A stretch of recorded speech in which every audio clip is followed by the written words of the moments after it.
Hello, everyone. Welcome. I'm going to go ahead and get started on this lesson. So, we're going to talk about conditions that make a quadrilateral a parallelogram. So, the first one says that if a quadrilateral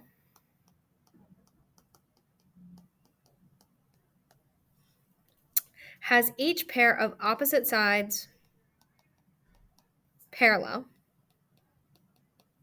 then it is a parallelogram. So this is by that definition of parallelogram. Before we said, okay, a parallelogram has opposite sides parallel. Now we're saying we can go the other direction. If we see that we have opposite sides parallel, then it's a parallelogram. We can also say if both pairs of opposite sides of a quadrilateral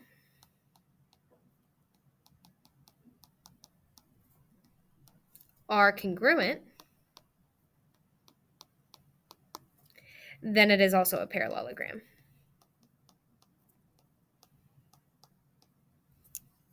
So if we can get opposite sides congruent, then we can say it's a parallelogram. Additionally, we can say if both pairs of opposite angles of a quadrilateral are congruent, then we have a parallelogram.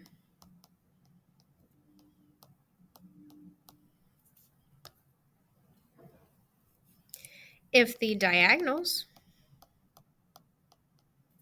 of a quadrilateral bisect each other,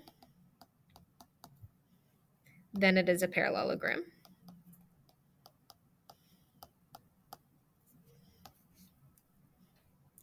And finally, if one pair of opposite sides of a quadrilateral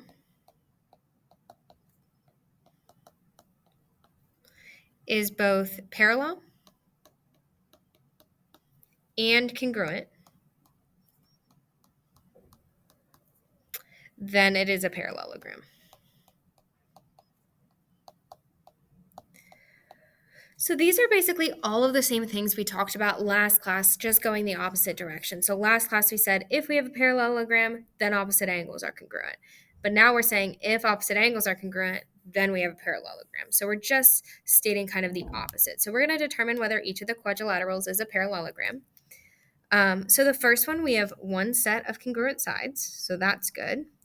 And then we have these angles, and we may not know quite what to do with that. So one thing that we can think about is, okay, in order for this to work, we have one set of congruent sides. So we either need to get another set of congruent sides, or we need to get a set of lines parallel in order for this to work. Well, we're not given any information on the other side, so we need to think about parallel. So we're thinking about this line, and then we have this transversal. So we actually have some same side interior angles here. And these same side interior angles are supplementary, meaning they add to 180. So because they add to 180, that is actually going to make this parallel to this. So we would say yes. We would say because FG is congruent to JH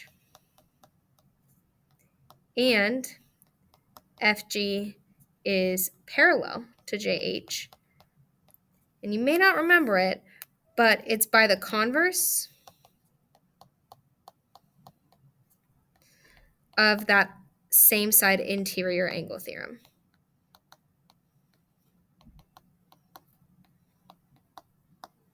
Because it's stating again, if we have a set of same side interior angles that are supplementary, meaning they add to 180, then we can take both of those and that will create two sets of parallel lines. And so then by that new property of one pair of opposite sides of a quadrilateral both parallel and congruent, then it is a parallelogram. Now on the next one, what do you think? Is it a parallelogram, yes or no? So yes, it is. And it's a parallelogram because we have opposite sides congruent. So we have this congruent to this side, and we have this side congruent to this side. So we would say yes, because opposite sides are congruent. Okay, and that is going off of this top statement. Okay, so then we want to check the next one. What do you think? Is it a parallelogram, yes or no? So this one we have, again, one set of congruent pieces. So again, that takes us back to our list. Then we need to get either a set of sides parallel, but then we have also one set of opposite angles congruent. Okay, well, if we're working with those, then we need to get at least another set of angles congruent if possible. However, we're not really given any more information, so there really isn't anything to prove from this. We don't have enough to justify that it is a parallelogram. It could be, but we're not sure. So no, because only one set of congruent sides or angles. We need at least two sets, or well, we need two sets in order for this to work. Okay.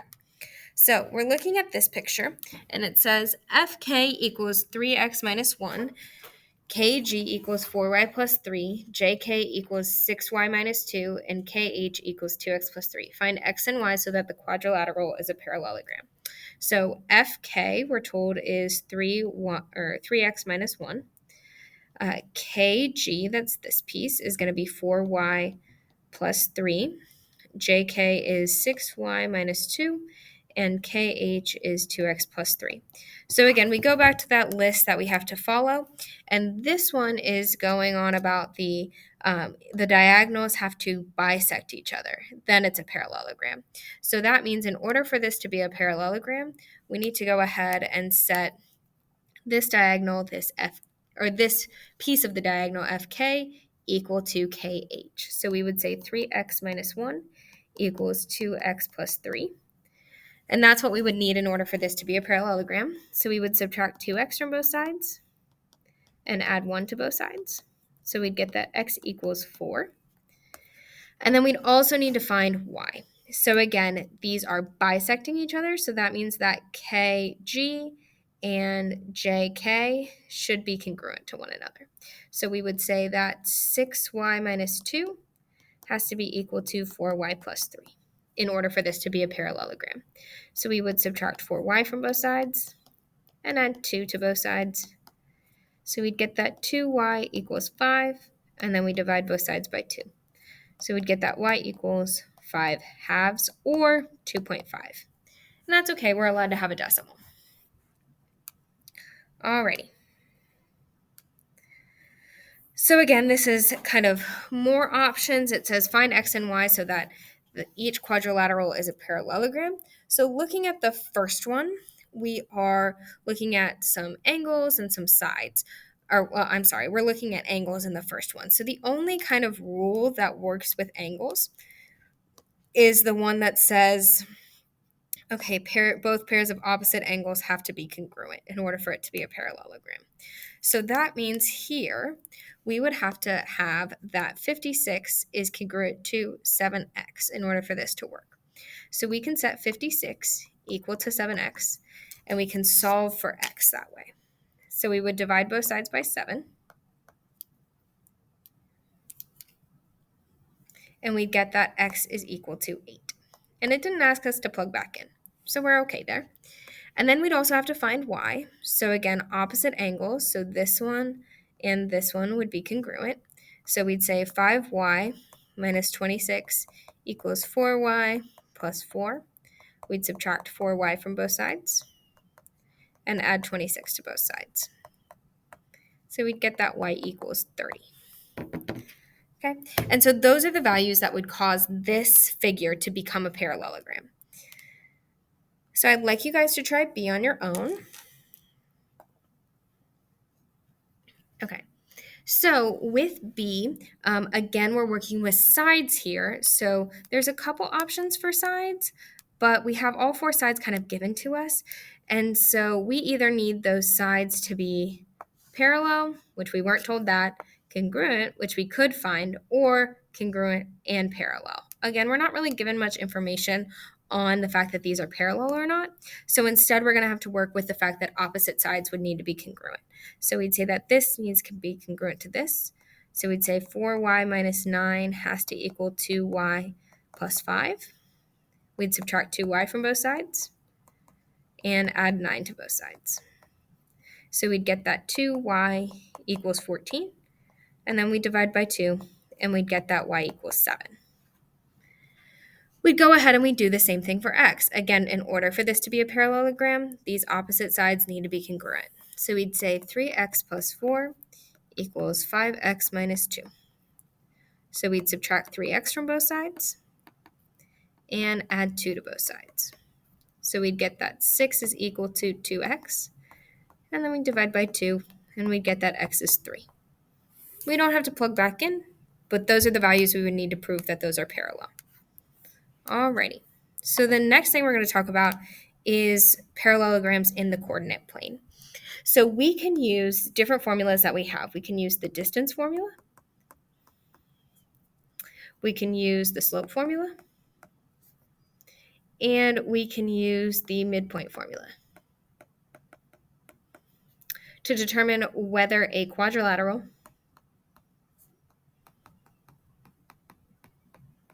in the coordinate plane is a parallelogram.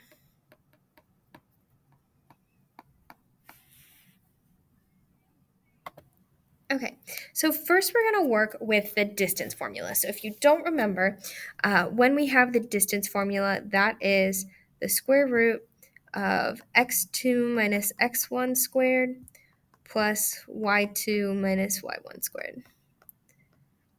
Okay, so if it asks us to use the distance formula to justify our answers, then that means, okay, we have some sort of figure and we want to be able to prove that the opposite sides are congruent in order to prove this parallel. So we're going to use a distance formula to see if that happens.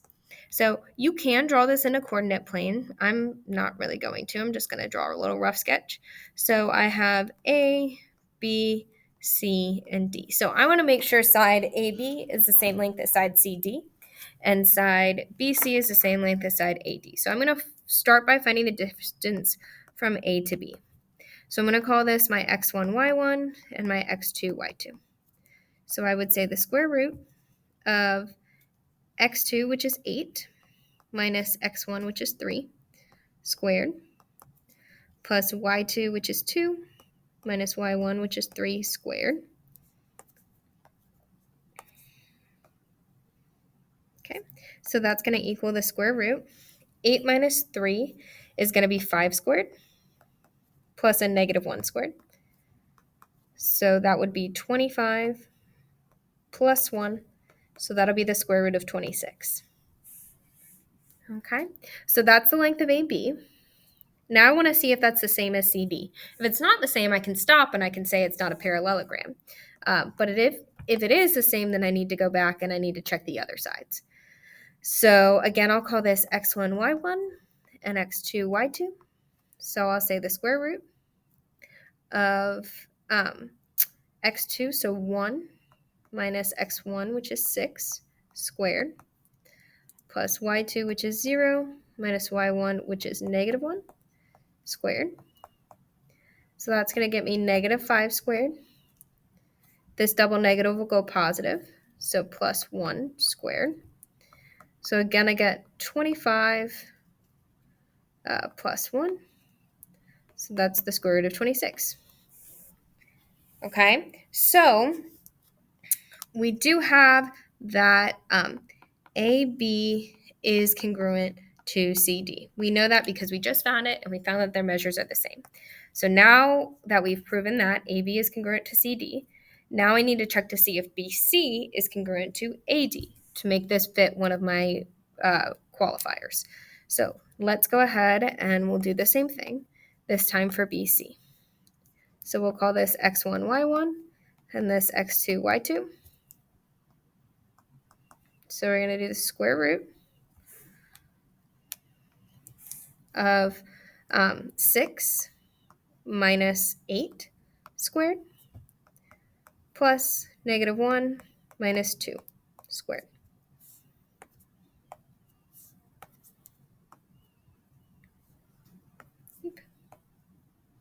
Okay, so I would say the square root of negative 2 squared plus negative 3 squared. So negative 2 squared is going to be a positive 4, and negative 3 squared is going to be a positive 9. So this would be the square root of 13. So now I needed to see, okay, that last side that I'm looking at is BC congruent to AD. So again, I'm going to call A x1, y1, and D x2, y2. So I want to find AD. So I'd say the square root of x2, so 1, minus x1, which is 3, squared, plus y2, which is 0, minus y1, which is 3 squared. So that would be the square root of negative 2 squared plus negative 3 squared. So I would get the square root of 4 plus 9. So again, this is the square root of 13. So that just showed me that, okay, yes, BC is congruent to AD. So that means that BC is congruent to AD. So I would say yes, it's a parallelogram because AB is congruent to CD and BC is congruent to AD. So opposite sides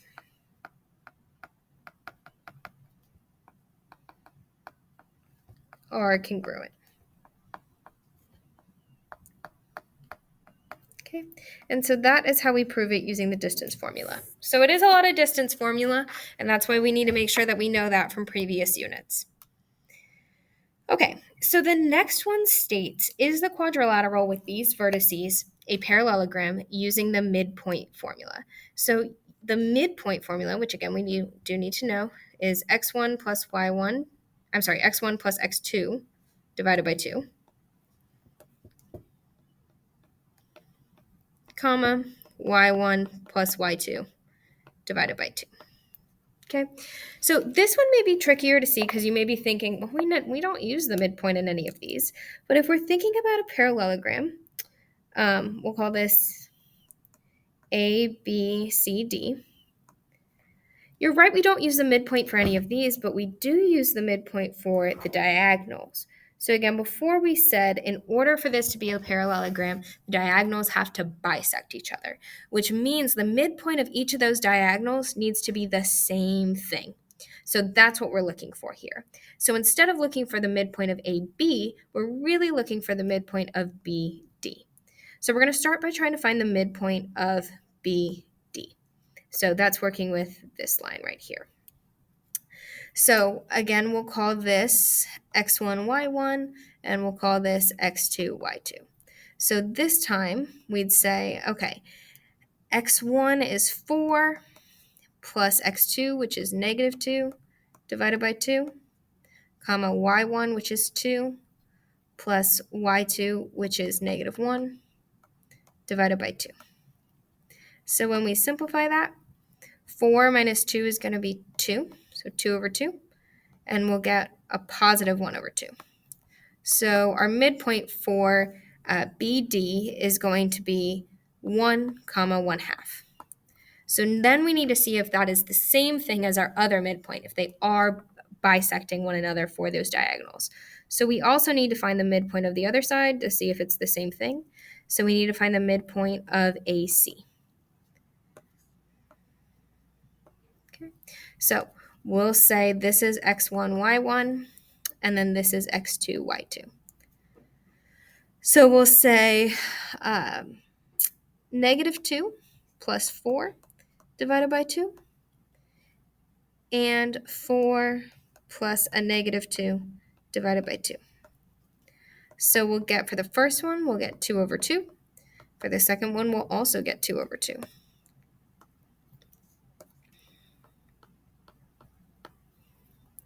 So we'd get 1, comma 1. So these are not the same.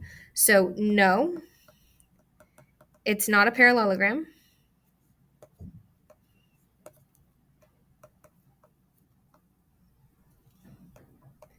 Because the diagonals do not bisect each other.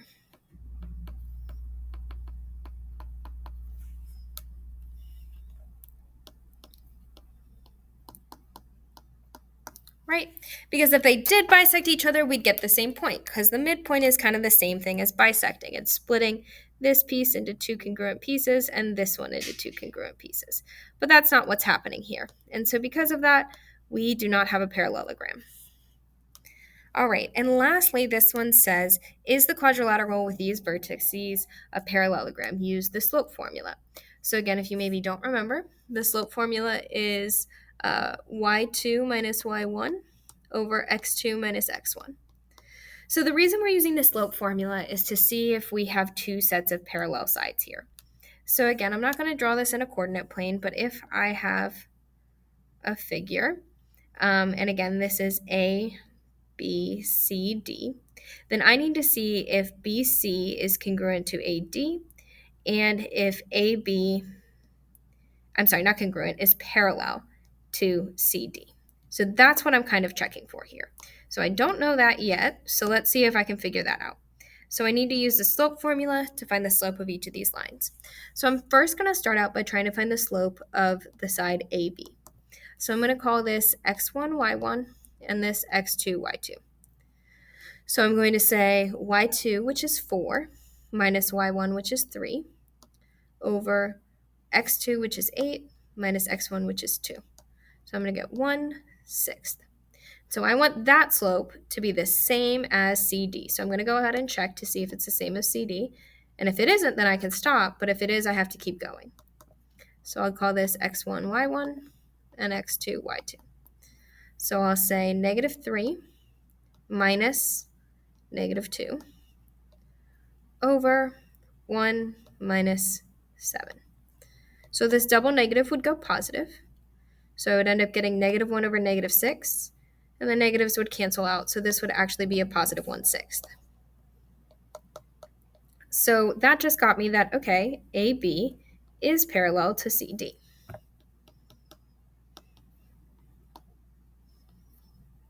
I'm actually going to put that lower.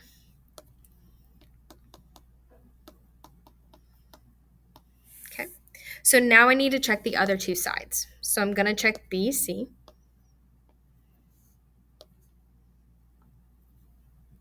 So I want to find the slope of BC. So I'll call this x1, y1, and this x2, y2. So I'll say -2 minus 4 over 7 minus 8. So that's going to give me -6 over -1, which is 6. And then lastly, I need to find the slope of AD. So I'm going to call this x1, y1, and this x2, y2. So I'll say -3 minus 3 over 1 minus 2. So that's going to give me -6 over -1, which is again going to give me 6. So yes, these are the same slope. So therefore we can say, okay, yes, BC is parallel to AD.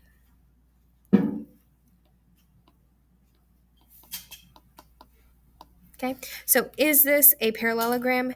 Yes, it's a parallelogram because AB is congruent to CD and BC is AB is parallel to CD and BC is parallel to AD. So opposite sides are parallel.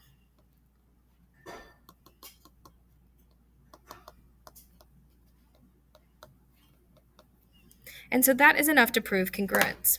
So that's how we use it with the different formulas that we know. So we do still need to know those formulas. They don't just go away. But that should end our lesson for today. Have a great day, guys.